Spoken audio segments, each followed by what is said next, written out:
कर्ज का ये केस जिसे चुकाने में उन्होंने असमर्थता दिखाई। 5 फरवरी को सरेंडर किया, तब से तिहाड़ जेल में बंद है। 15 फरवरी को इनकी भतीजी, 17 फरवरी को भतीजी की शादी है जिसके लिए जमानत की मांग की। हालांकि सुनवाई के दौरान अदालत ने उन्हें जमकर फटकार भी लगाई। कोर्ट ने कहा, दिल्ली हाई कोर्ट ने पूछा, सजा रद्द करने की मांग क्यों कर रहे हो, जबकि आप इस बात को कबूल कर चुके हो कि आपने पैसे उधार लिए, आपने गुनाह कबूल किया और यह भी कहा कि पैसे चुकाओगे। सजा हो गई तो अब सजा रोकने की बात कर रहे हैं। हमने, राज्यपाल के वकील मौजूद थे, उन्होंने कहा हमने उसी डेट पर कहा था कि यह मामला हम निपटाना चाहते हैं। राज्यपाल ने अपने शब्दों का मान रखने के लिए ही सरेंडर किया है। फिल्म में जो 5 करोड़ की रकम लगाई थी वो उसे चुकाना चाहते हैं। 3 करोड़ से ज्यादा की रकम चुका भी दी गई। कोर्ट ने कहा, आपने कहा कि पैसों का भुगतान करेंगे, फिर सालों तक पैसे नहीं दिए। आदेश की अवहेलना की वजह से आपको सरेंडर करना पड़ा।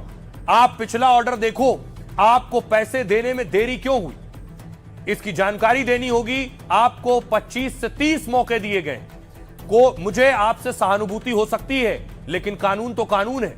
राज्यपाल के वकील ने कहा 2 करोड़ 10 लाख जमा करने हैं। बॉलीवुड पब्लिक से हमें मदद मिल रही है। कोर्ट ने कहा, इसका किसी बात से क्या लेना, 25 बार आपने कहा यह कर्ज है। अगर पैसा जमा कराने को तैयार है तो सुनवाई आगे जारी रखेंगे। राज्यपाल के वकील ने कहा, हम कोर्ट में बतौर सिक्योरिटी अमाउंट जमा करने को तैयार है, लेकिन राज्यपाल के परिवार में शादी है इसलिए उन्हें जमानत चाहिए। कोर्ट ने कहा, अब इस मामले में अगली सुनवाई सोमवार को होगी। 17 को उन्हें शादी में जाना है। सुनिए जरा वकील क्या कह रहे हैं। इसमें एडजमेंट सॉर्ट किया था क्योंकि जो हमारी बेल एप्लीकेशन फाइल हुई है उसका रिप्लाई ऑपोजिट पार्टी ने किया नहीं था। तो हमने जनाब को, ऑनरेबल कोर्ट को रिक्वेस्ट करी है इसके अंदर कि भी फर्दर हम राज्यपाल भाई साहब से अंदर जाके मिलेंगे भी और मिलके उनकी भी इंस्ट्रक्शन लेंगे, क्योंकि कोर्ट एडमेंट थी कि उनके जो पुराने अंडरटेकिंग्स हो या जो पुराना जो कुछ भी हुआ है कोर्ट में अब तक, उसमें उनको लॉन्च किया जाना था। जबकि कंपनी कह रही है कि यह पैसा बतौर लोन दिया था जिसे राज्यपाल को ब्याज के साथ ही वापस लौटाना था।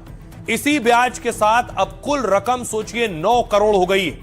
फिल्म अता पता लापता साल 2012 में रिलीज हुई, लेकिन 11 करोड़ में बनी फिल्म सिर्फ 47 लाख रुपए कमा पाई।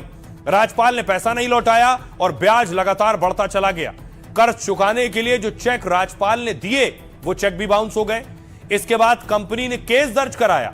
कंपनी ने दस्तावेज पेश किए जिनसे साबित हो गया कि राज्यपाल को पैसा ब्याज के साथ देना था।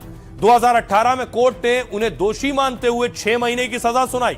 मामला हाई कोर्ट पहुंचा। अदालत ने उनकी सजा को निलंबित कर दिया। कोर्ट को उन्होंने भरोसा दिया कि बकाया पैसा राज्यपाल लौटा देंगे, लेकिन